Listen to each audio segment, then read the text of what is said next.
Okay, good evening, everyone. Thank you for joining our webinar program. For those who don't know me, my name is Baruven. I live in Tel Aviv. It's 1 a.m. now. I'm the co-founder of the CAT 669 Alumni Association. I was its CEO for the last 5 years, and today I serve as the Executive Vice President of the organization. Unit 669 is one of the 4 elite special units in the IDF, a unit that its people are risking their life on a daily basis to rescue others. The unit is the combat search and rescue unit of the Israeli Air Force, and our job is to always be ready for call, 24 hours a day and 7 days a week, ready for the worst to happen. Today, Unit 669 is active and serves as the safety net of the Israeli and Jewish people and deal with civilian rescues and combat military rescues inside Israel and abroad. At the association, we're trying to do our best we can to keep up the good work of Tikkun Olam. The 669 Alumni Association was founded of the same principles and values of the unit itself, helping others, embracing social responsibility, and contributing to the public good in order to make the country and its people stronger. Our mission is to help empower the unit's veterans to maximize the human capital, positively impacting not only their own future and community, but also to the Israeli society overall. In our webinars program, we aim to bring you the most professional and interesting people and educate you more about our organization and more about our people and their importance in the civilians and after military work, and encourage you to deepen your involvement and support us as well. I want to thank the speakers, the moderator, our social media manager, and to the Israeli consulate in New York. We will begin with a short note from Ambassador Danny Dayan, the Consul General of Israel to New York. Please. Thank you so much. Glad to be with your organization again. The last time was in person. We met in New York. Now we are transatlantic, but great to see you again. And it's a wonderful organization. You know, I sometimes think about 669, the unit that it's a household name in Israel. For every Israeli knows that what it's 669 means. And I think the following, you know, here in America, we have something that you call the American dream. I'm not sure that we have something equivalent in Israel. We don't talk about the Israeli dream, in spite of the fact that we dream a lot, and usually we try also to fulfill our dreams, to make them a reality. Actually, that's the way Israel was founded, by a dream, a legend. But we do have a different term that we use very frequently, and that is the Haruach HaYisraeli, the Israeli spirit, which is not the same.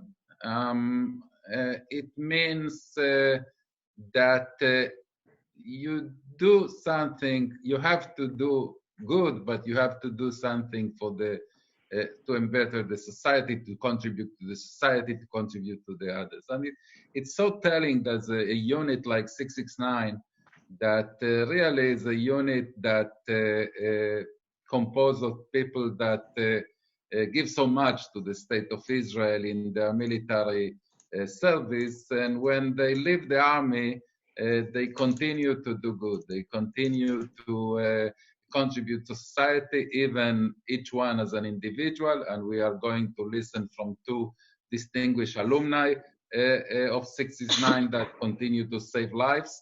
And as a group, they don't do together something materialistic, but something that really contributes to the society.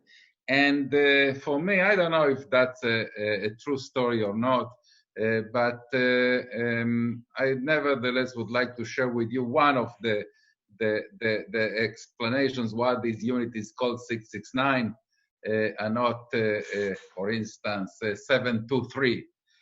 It's 669 because in the Kinder transport, the checked Kinder transport, the trains, the operation led by Nicholas Winton, in which he saved Jewish children from Czechoslovakia and transferred them to safety in British homes.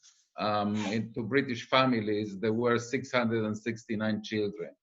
So as a legacy, 669 is called that way. That shows you that it's so linked to the past of to the history of the Jewish people as it is to the present of the Jewish people, and now with this a non-profit association also to the future of the Jewish people. So really, it's a wonderful organization that I always I am happy to share to participate in their events. Last observation, we are going to talk about the pandemic, about the coronavirus in Israel and the United States, in Israel and in New York. In some senses, two opposites. In Israel, till this day, we had 279 deceased persons since the beginning of the pandemic. There were days in New York that we had 3 times that number in one day. There are many explanations why. Some of them are related to decisions that were made by the decision makers, and some by exogenous factors like one point of entry that Israel has in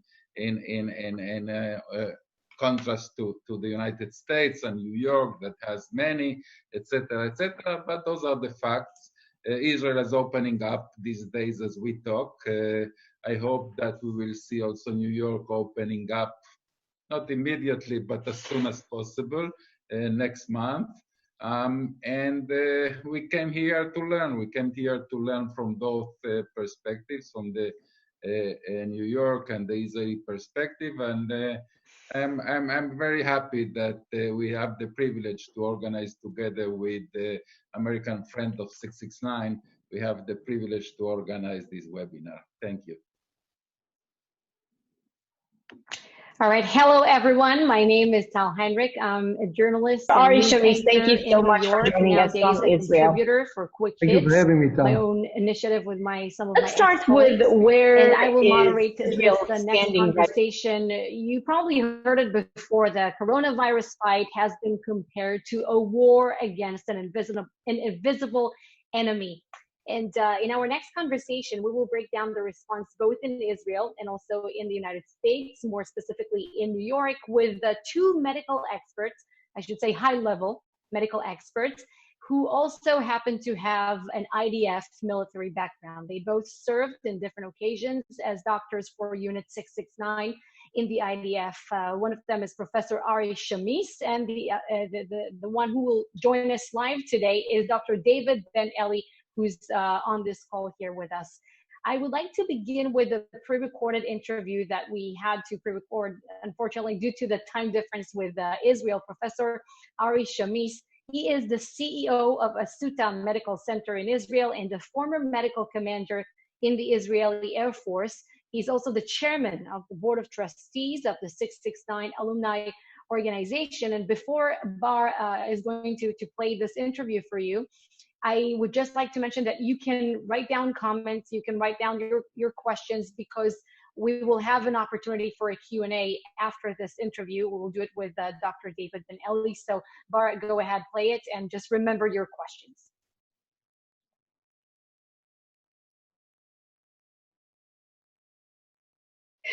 Professor Ari Shamis, thank you so much for joining us from Israel. Thank you for having me, Tal. Let's start with where is Israel standing right now in its coronavirus fight? When you look at some of the main tracking indicators, if it's new infections, people in the ICU, or the number of deaths, unfortunately, what can you tell us about the fight? So we are currently about 16,500 patients altogether, diagnosed patients. Dr. David Ben the rate of severe disease is becoming down in the last month. With Professor Shamis. So what's the problem? You couldn't hear that? I can't hear. We can't hear or see. Right, yeah, we can't. So maybe we should, do you think we should start maybe with Dr. David Ben Elie and then we can start with the coronavirus response here in New York and then transition. Okay. Yeah, I think so. So let's turn the spotlight to New York now, and allow me to introduce Dr. David Ben Elie, who's joining us. He is the Medical Divisions Director of New York City's Fire Department and an attending emergency medical physician at Northwell Health. Dr. Ben Elie is also a board member of the American Friends of Unit 669. He is a former doctor in the unit. Thank you so much for joining us, David. My pleasure. So New York City is not among one of the places here in the country to reopen. We might get there gradually, maybe towards the end of this month or early June. But tell us, given the numbers that you've been seeing in recent weeks compared to what you saw, let's say, a month or a month and a half ago, and the tracking indicators that you've been following in the city, or more specifically in your hospital, what should we expect to see? Are you optimistic? Well, I think we all can be somewhat optimistic. I mean, we see that the numbers both of new cases and of mortality are dropping. The number of admitted COVID patients are also dropping. So we should expect. I see no reason why this trend won't continue at this point. So I think we can be cautiously optimistic that we're going in the right direction, and that the measures that were taken actually have helped and are helping to curb this current wave. We need, once we start reopening, we need to talk about what we expect then. But right now we're in a positive direction. So let me ask you this. Bar is telling me that we do have the interview, but I want to continue just a bit, and then we'll divert to back to Israel. How are you feeling, sure, you and your colleagues? Can you maybe put in words the atmosphere at the hospital these days? Well, it's obviously an atmosphere of relief. It was it was a very very trying times for everyone, both at the hospital and at both from the hospital perspective, inside the emergency department, in the ICUs, and in the EMS with the ambulance providers. It's been very difficult, very trying times, and these days it's a breath of relief for everyone. We're going back to seeing patients with other problems, with other issues. So we're moving, as I said before, we're moving in the right direction. So have you seen more or less people, in terms of traffic at your hospital lately? Because I know some people with other medical conditions but coronavirus were either refraining from or a bit apprehensive about getting to the hospital these days with the virus. So what do you say in terms of how crowded has it been there? So absolutely. I mean,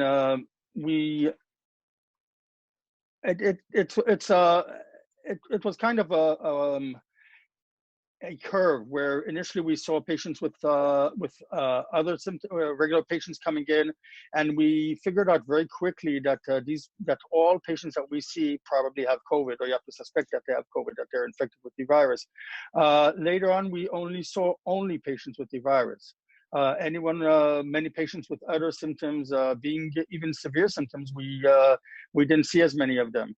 And now we're finally starting to see again patients that are coming in with other complaints other than COVID.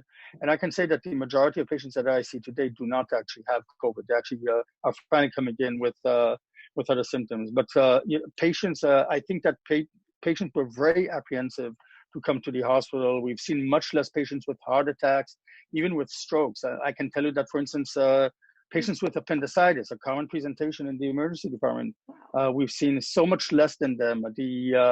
I think that the state average numbers for appendixes that perforated, appendicitis that already got complicated and perforated, usually are 5 to 10%, and during the peak of the wave, it was up to 50%.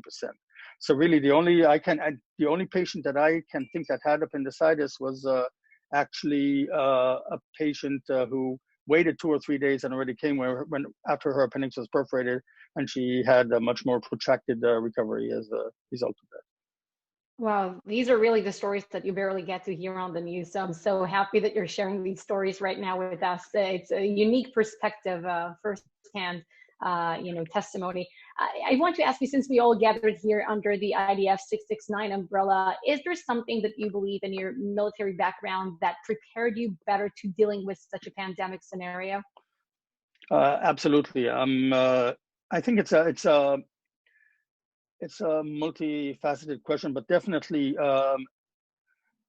serving in 669, being an officer in 669, being deputy section commander over there, learning to manage an event, learning to lead and run a team, and finally, and most not at least, and not the least important, actually learning to work and operate and in a situation of uncertainty. This is something that we do every time, first of all in 669, but also in the emergency department. Those are, and definitely in the pandemic, these are all qualities that I learned from serving over there, and that are helping me up to today in my day-to-day operations. Yeah, you have to. Also for lawmakers, I assume you have to shape policy based on inaccurate and incomplete data, probably pretty much the same at the ICU or just the hospital. But speaking of the military, in Israel, we're very familiar, unfortunately, with mental health or health issues in soldiers who return from the battlefield. And I wanted to ask you if there is a similar trauma effect with medical experts, medical staff, people who have to work so intensively during these days. Is there like a PTSD kind of symptoms that you or your colleagues recognize? I think it's a little early. I think we're still in the stages of recovery. I do know that both at the New York City Fire Department and at my hospital in Northwell Health, very early on, we started offering counseling services, the ability for employees to unload, seek help, to unload, because from the I can tell you that from the EMS perspective, from the New York City Fire Department, I know that our providers experience a huge increase in cardiac arrest patients. If we usually see anywhere between 50 to 70 cardiac arrest patients a day, we've seen in the peak of the corona, we've seen close to 300 a day. And what that means for our providers is that they went from cardiac arrest to cardiac arrest to cardiac arrest, from call after call after call is a cardiac arrest, and most of these patients were not salvageable. I mean, they were not in the very few, I'd say we usually achieve a much higher percentage of return of spontaneous circulation in these patients, which we did not actually were not able to achieve in these patients. So I mean, it definitely leaves a mark. It definitely leaves distress. And unfortunately, there's a one EMT in our in the New York City Fire Department who actually committed suicide. That's on the ambulance side. On the hospital side, definitely, it's a very stressing, very tiring situation, both for the not only for the physicians, the physician assistants, the nurse practitioners, the nurses throughout the hospital.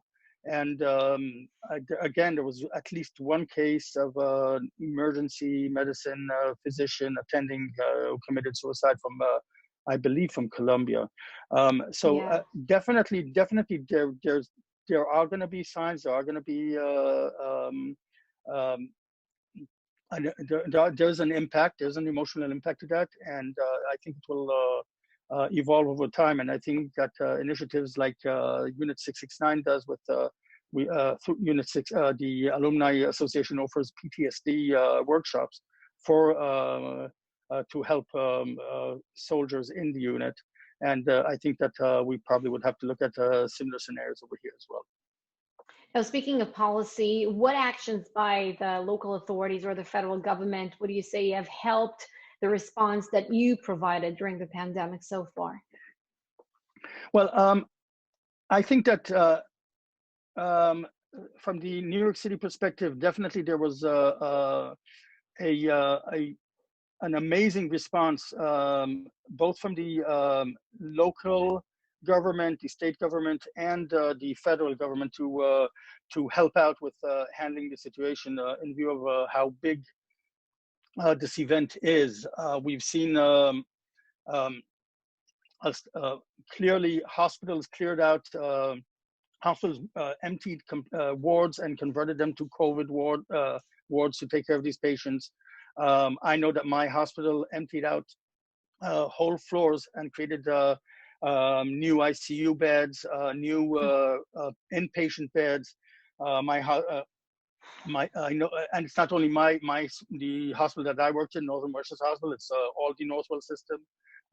They created, they put up in our parking lot. They put up a tent, a huge gala tent that we use for events, and converted it into a additional hospital beds.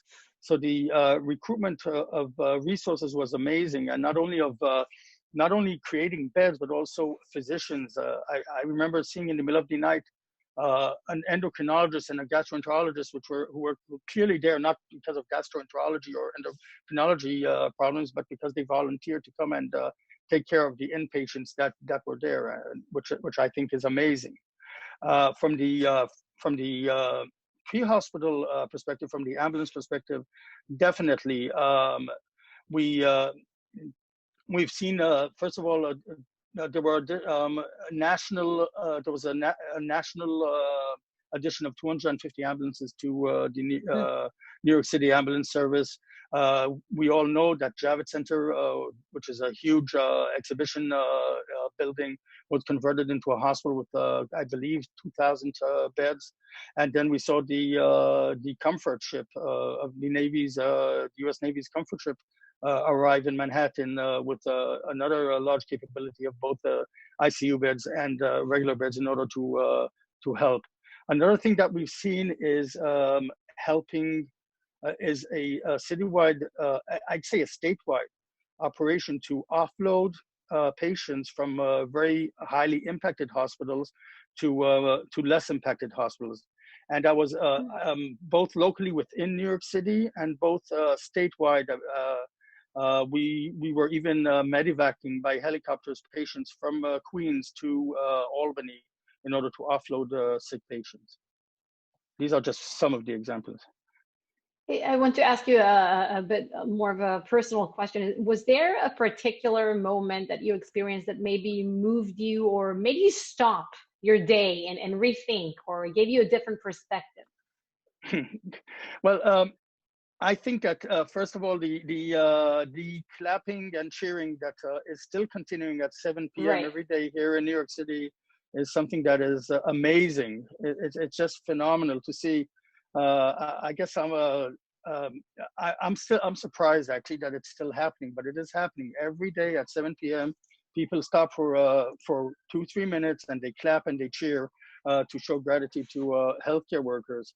But I think one moment that I can recall that really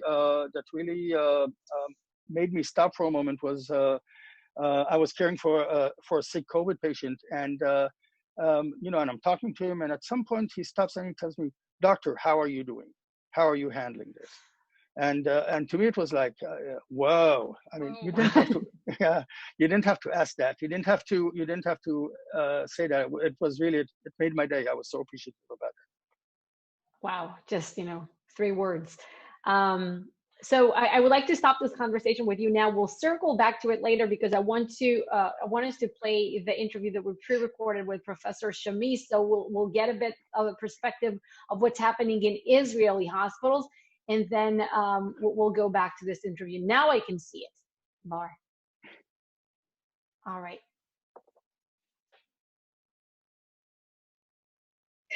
Professor Ari Shamis, thank you so much for joining us from Israel.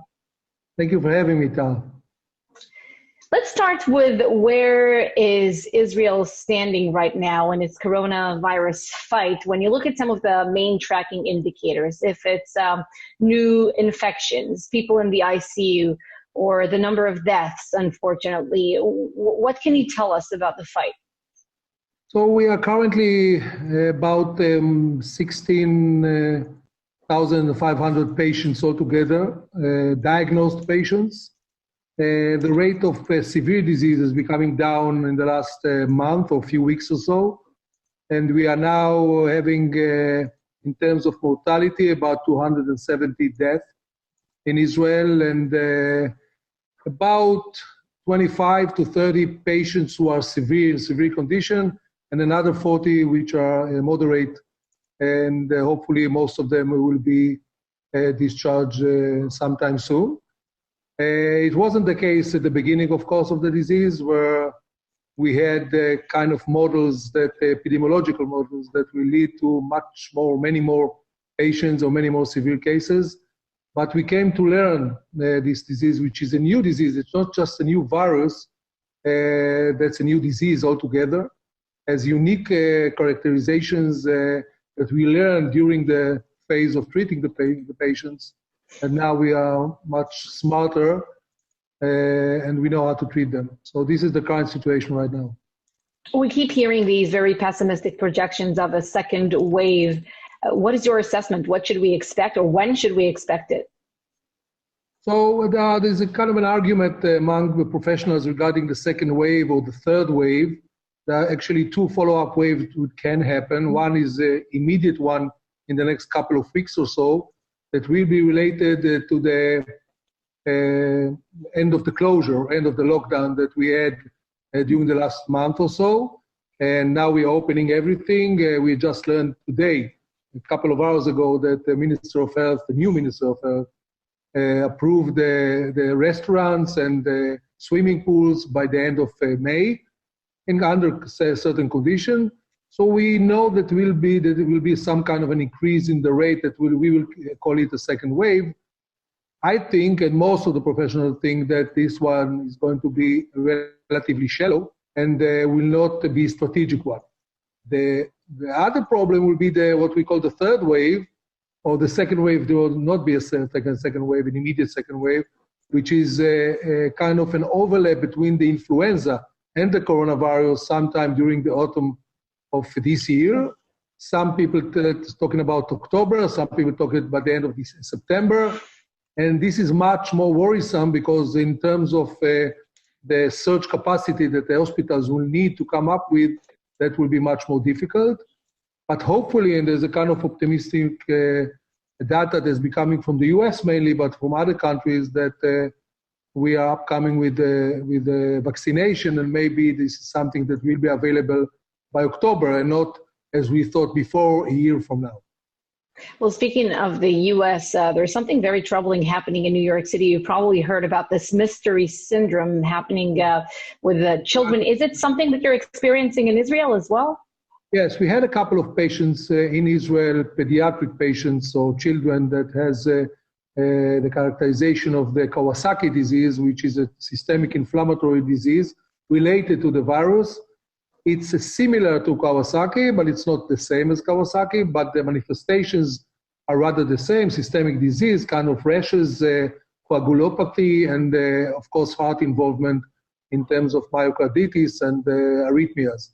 This is worrisome, but it is rare, first, all over the world, globally, but also the mortality is close to zero. So because we know how to treat Kawasaki, and the same treatment for Kawasaki helps the children with the systemic disease related to corona. So hopefully we'll not see cases that are going to lead to mortality.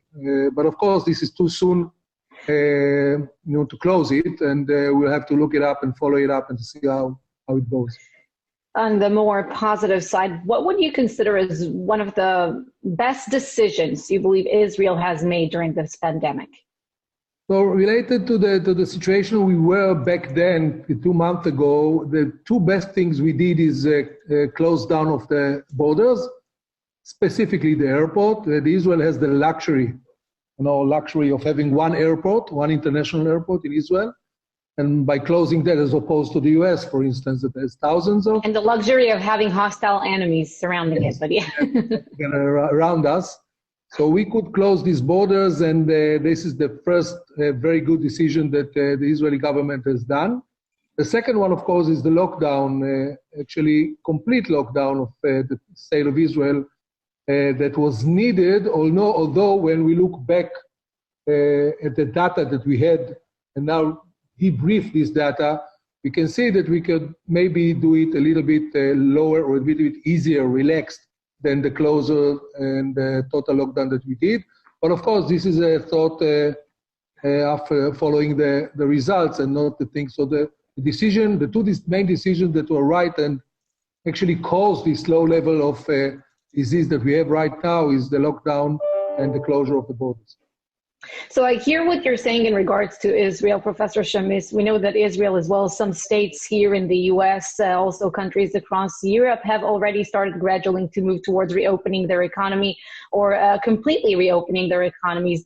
But countries like Germany and South Korea that we hailed in the media as countries that had great response for the coronavirus pandemic had already experienced second waves, or rather a second outbreak of the disease. Do you think that the decision to reopen the economy, whether in Israel or even, I don't know if you're following the situation here in New York, is mainly driven by, the tracking indicators going down, by the coronavirus trackers that you're following, or rather is it something about our ability to tolerate the situation? Well, I think the balance between the economic crisis and the healthcare crisis is something that needs to be clarified and depends on the politicians. So in Israel or in other countries globally, the minute you reopen the markets or reopen the country or the state is a decision by which you need to at least relate to the R0, which is the coefficient of the way this virus is being multiplied around the population of this country. As soon as you get this R0 or RO, as we call it, to below 1.0, in Israel, reproduction rate reached 0.4. So you can try and reopen, but there is a basic condition for that. And the basic condition is the capability of this country, Israel, US, or any country in Europe, to have the capability of doing tests, both PCR tests or genetic tests for the virus itself, and the serologic tests that come afterwards to see if there are antibodies for this disease. So Israel found itself in a way where the R0 was below 0.5, as I said, and there is a capacity now to do the PCRs rather, in a much more larger population-based in the communities. And because of that, and why is that important? It is important because now you don't have to do a total lockdown, and you can do all lockdown on hotspots, where you find hotspots like in Israel, places like Bet Shemesh and Bnei Brak and others. You can relate to them specifically and not reclose the whole of the country. The same goes for the US and Europe. If I can say, in general, I think most countries are reopening on the right way. But if I can make a comment on that, I think where the politics is much, or the business persons or the markets are pressing more the politicians, then you can see maybe earlier than needed a reopening of the country. And I would say that the US, as you know, US is heterogenic. There are states in the US, so it depends on the state and the condition of the state. But I would wait more than most of the states in the US are waiting. In Europe, again, heterogeneity, you mentioned Germany, but you can talk about Sweden, Holland, or of course the UK, and the countries that suffered most of it, which is Italy, France, and Spain. And they are reopening only where the RO went down below 1. And most of the countries you see the second wave are the countries where they open too early. Now, the main idea behind the strategy of flattening the curve has been, to help the health systems weather the storm in a better way, not to overwhelm the system. I want to ask you, how would you assess success or failure of a specific hospital or a health system? Well, when there is a state where you don't have enough either manpower or equipment to treat the patients, you have to relate to them, and this is something that the CAT communities can, of course, relate to, because when we are doing medevacs, either ground medevacs or airborne medevacs, you always come out with a situation where you don't have enough staff to treat the patient. Then you need to triage the patients, who is to die, who is to be treated. And this is a situation that is not acceptable in the civilian systems. And this is why the countries were so afraid to reach this kind of imbalance between staff, equipment, and patients, where you find only in combat or in large accidents, etc. So, but of course the data, we know that the data was not, in terms of the epidemiological model, was too severe. But we know it now. When we were a couple of months ago, we didn't know that, and everybody was afraid, and rightfully afraid. And this actually leads to the lockdown, which was, as I said, much more important than other measures. But today we know it's not the situation right now. So the thing that we had, and we have to remember that when you're talking about ventilators, for every ventilator you need 2 or 3 staff, manpower, in order to not just to operate the ventilator, but to treat the patient. Mm-hmm. So this is why countries were much more, concerned about ventilators than for staff, because in the US, for instance, the equipment is more important than you have the staff. There are a lot of people working in the hospitals. The number of staff to patient is about 3.8 in the US, as opposed to Israel, which is 1.8. So in Israel, we had 2 factors to be concerned about, which is the equipment and the staff. But it was a challenge, but gladly we didn't have to meet this challenge. Well, the coronavirus pandemic definitely, it hits everywhere across the world, so it gives us an unfortunate opportunity, though, to compare between different strategies and between different health systems, but also within Israel. I know that the healthcare system in Israel, coming from there, is mainly universal, which means publicly funded, although I heard from Bar that you are also involved in the private sector in the medicine field in Israel. Can you tell us a bit about the differences during the pandemic between the universal system and the rather private one? Yeah, well, I have the privilege of having the aspects of the whole ecosystem, because I was the CEO of the General Hospital in Sheba Medical Center, and now the CEO of Asuta on the private side. So, but in Israel, things are a little bit different in the private side as well, because we are regulated under the healthcare ministry as the public sector itself. Also, the mandatory healthcare, one payer, which is the government who pays for 100 population based on the national insurance, healthcare insurance, goes the same for the private sector as well. The only thing the private sector earns from its capabilities is by charging the commercial insurance companies and of course medical tourism. That's the only difference related to other countries like the US, where it is not being regulated. The private sector is not being regulated at all by the federal, apart from the professional side.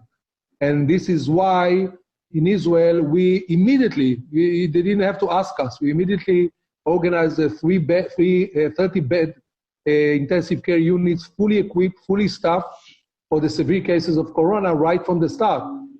Gladly, we didn't have to use it, but we had it coming. And of course, we also made educational sessions and training for about 1,000 of our staff to operate ventilators and to operate intensive care equipment, to help actually the government, to help the system, the national system, to cope with this disease, as opposed to other countries where you are not regulated in that sense. So if you are private, you don't have to do anything apart from treating the patients who come to you, again, even if they are corona patients.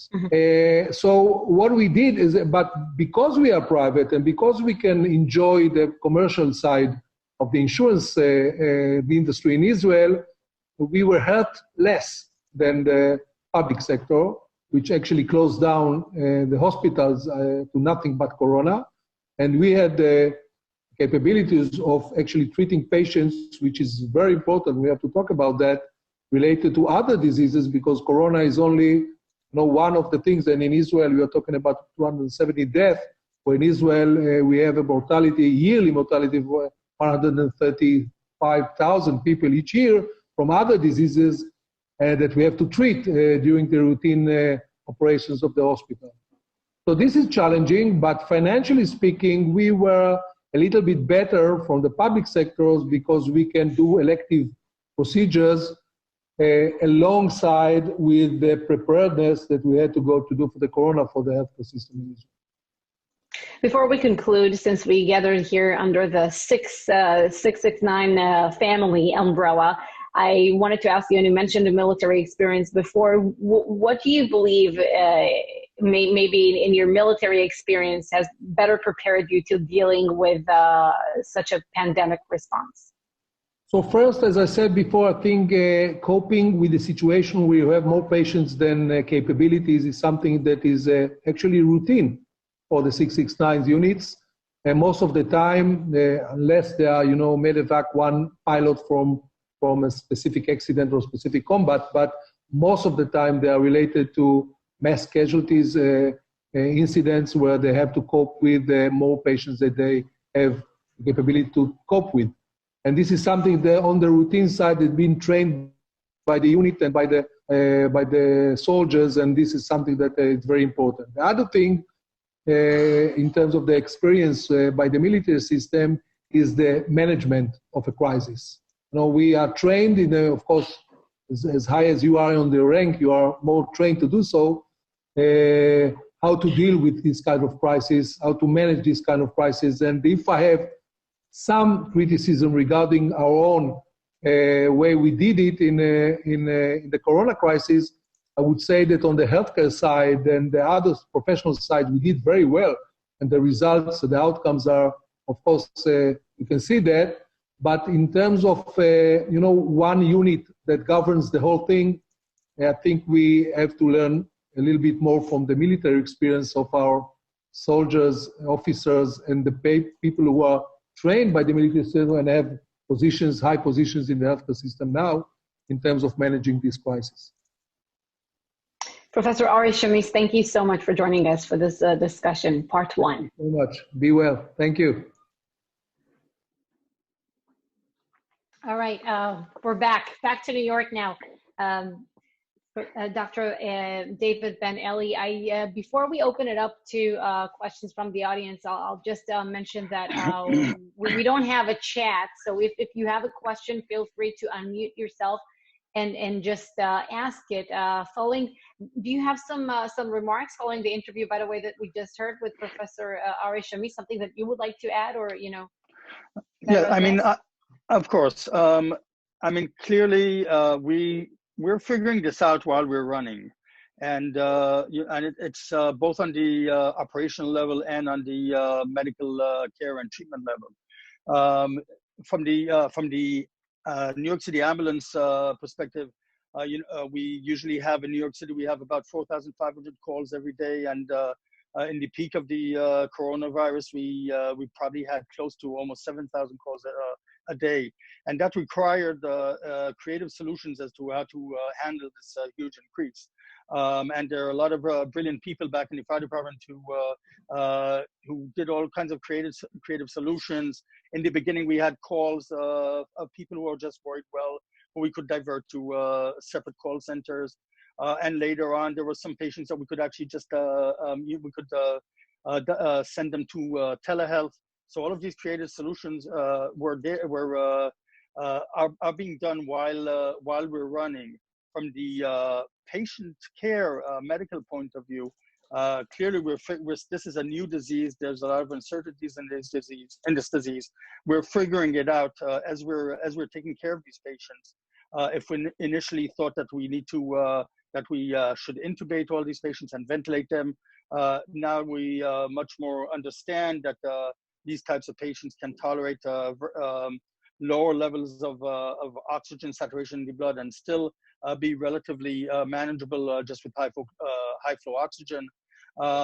As Professor Shamis mentioned in the end, we're now starting to see the late presentations that no one expected with very, very sick kids. And I've seen that in my emergency department as well. Of children who were otherwise healthy and now come in and they're hypotensive and they're very sick and they might have hopefully a not long-lasting damage to their heart muscle. So these are all things that are happening while that we're dealing with while we're trying to figure out what's going on. And clearly also from the hospital level, you know, to deal with such a load of patients, you can imagine how a hospital where usually we probably admit 25% of the patients that come into the emergency department, now we're admitting 50% and over. That requires a lot of more inpatient beds, and that is multiplied by the fact that these patients don't go home as fast. If the average stay in the hospital would be 5 days, and now it's 10 or 12 days, that also is an impact on the hospital. So it really required a remarkable response and recruitment of all of the healthcare system, from the ambulance, from the pre-hospital setting throughout into the inpatient setting of a hospital. Does somebody in the audience have a question? Someone wants to ask a question, just feel free to unmute yourself. I'll give you, I'll zip it for a few seconds if someone wants to take it. Hello? Tal? Yes. Okay. Yes. First of all, I'd like to thank Danny Diane and Dr. Shamis and Dr. Ben Elie for taking time out of their day to be on the web. What do we call this? Webinar. Yes, to be on the webinar. Very informative and very educational. And first of all, I have to really thank the guys down at the Cornell Hospital on 68th Street. I am a corona survivor, so I have a little firsthand experience, and really have to hand it to the young ladies that took such great care of me for 5 days at the hospital. Beyond that, I've also been very lucky. Back in 2002, and this is to the question of Dr. Ben Elie, I happened to be lucky enough to be in Singapore when the SARS virus came around there. So I was working in Singapore, living in Singapore at the time. And so I was lucky I escaped, came home, and arriving only 8 days after in New York after being exposed to the coronavirus, my wife wouldn't let me in the house for another 2 days until they knew that I was safe to come back home. But there's been some discussion, and I'm sort of curious about this. It was very clear that in the during 2002 with the SARS, it was definitely an animal to human transmission of a virus. And there has been some discussion, and a lot of discussion, about this virus not being an animal to human transmission. And I'm not caring about the conspiracy. I'm concerned about the science about this. Is there anything that's come up lately from any scientific community confirming this one way or the other? That's a tough question. I'll preface this by that I am probably not the right person to answer this question. I'm not a public health expert. My expertise are emergency medicine and EMS. But I do follow the news feeds. I do follow the professional journals, and I think this, we're very much undecided about this, and I think it changes from week to week as to what I read. Does it transfer? Does it not transfer? Clearly, from our perspective, from the New York City pre-hospital perspective, we were. I think one of the most important points for us was when we clearly understood that there is human-to-human transmission. That was to us the red light that we're going to encounter a big pandemic over here. Anyone else from the audience wants to ask a question? If not, I will go ahead and just to conclude it, because we only have 5 minutes before it's 7 p.m. At 7 p.m., we know what we're supposed to do, go stand by the window and cheer for you guys, the medical staff. And so what should all of us do in order to keep ourselves, our loved ones, our children safe? I know some information has been repeated, by the media, by lawmakers, by medical experts who give interviews on air, but what should we know? What's the very basic, based on what you've seen? So I think that the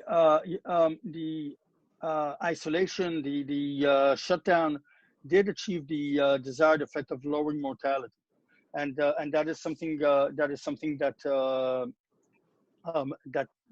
we see, and I very much agree with what Professor Shami said. I think that once we reopen, we might see a second wave. We're concerned and preparing for possibly a third wave towards October, November, because remember this corona wave started towards the end of the winter, towards the beginning of March, and we did not go through the full winter phase, which might happen in November, in October, November. I think that and I see this when I walk outside my place. There's definitely isolation fatigue, but people really still have to continue to maintain social distancing, and I think that's a very, very important step, to wear your mask, to maintain social distancing, in order to make sure that if there is a second wave, that wave would be as small as possible. And I really we've seen that the measures that we have taken have decreased this wave, or the first wave over here. All right. Thank you so much for this fascinating information, and the way you delivered it with some personal twist. It's very interesting to hear, firsthand what's happening in the hospitals, and it's very reassuring to know that you guys are also able to block the noise from the outside. Because all of the blame game and speculations and research and whatever, but you guys are doing your job, and therefore we're very, very thankful for what you're doing. I'm also a COVID-19 survivor, the way my friend put it. So thank you, and also thank Professor Ari Shamis in Israel, who's probably asleep or working rather right now. Bar, take it away. Thank you very much, everyone, for joining us. Tal, thank you very much. David and Ari and Nevia, our media manager, the Israeli consulate, and Mr. Danny Dayan. We will send you all an email tomorrow morning with the video. If you missed anything or you want to share it with someone, so we'll send it tomorrow with all the details, and our Facebook page and Instagram, and more information in our website. And thank you very much. Let's hope that the world will be back to trace and safe. Bye-bye. It's almost 7 p.m. Remember to, all right.